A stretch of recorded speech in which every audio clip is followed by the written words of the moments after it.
প্রধান উপদেষ্টা doctor Mohammad ইউনূসকে chairperson করে গঠন করা হয়েছে জাতীয় অর্থনৈতিক পরিষদ। এই পরিষদের সদস্য হিসেবে থাকছেন উপদেষ্টা পরিষদের সকল সদস্য। সোমবার মন্ত্রী পরিষদ বিভাগ থেকে এই সংক্রান্ত এক প্রজ্ঞাপন জারি করা হয়েছে।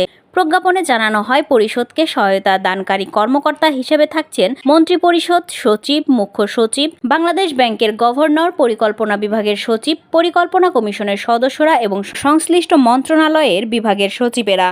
পরিষদের কার্যপরিধিতে আছে সামগ্রিক অর্থনৈতিক উন্নয়ন কর্মকাণ্ড সম্পর্কিত নীতি ও কৌশল গ্রহণের দিক নির্দেশনা দেওয়া, দীর্ঘমেয়াদী ও মধ্যমেয়াদী পরিকল্পনা, বার্ষিক উন্নয়ন কর্মসূচি, সংশোধিত বার্ষিক উন্নয়ন কর্মসূচি ও কর্মপন্থা চূড়ান্তকরণ এবং অনুমোদন প্রদান, দীর্ঘমেয়াদী ও মধ্যমেয়াদী পরিকল্পনা, বার্ষিক উন্নয়ন কর্মসূচি, সংশোধিত বার্ষিক উন্নয়ন কর্মসূচি বাস্তবায়নের অগ্রগতি পর্যালোচনা, আর্থসামাজিক উন্নয়নের প্রয়োজনীয় সিদ্ধান্ত গ্রহণ ও দিক নির্দেশনা প্রদান এবং জাতীয় অর্থনৈতিক পরিষদের দায়িত্ব পালনে সহায়ক বিবেচিত যে কোনো একটি কমিটি গঠন। প্রজ্ঞাপনে বলা হয়, পরিষদের বৈঠক প্রয়োজন মাফিক অনুষ্ঠিত হবে। পরিকল্পনা বিভাগ পরিষদকে সাচিবিক সহায়তা দেবে।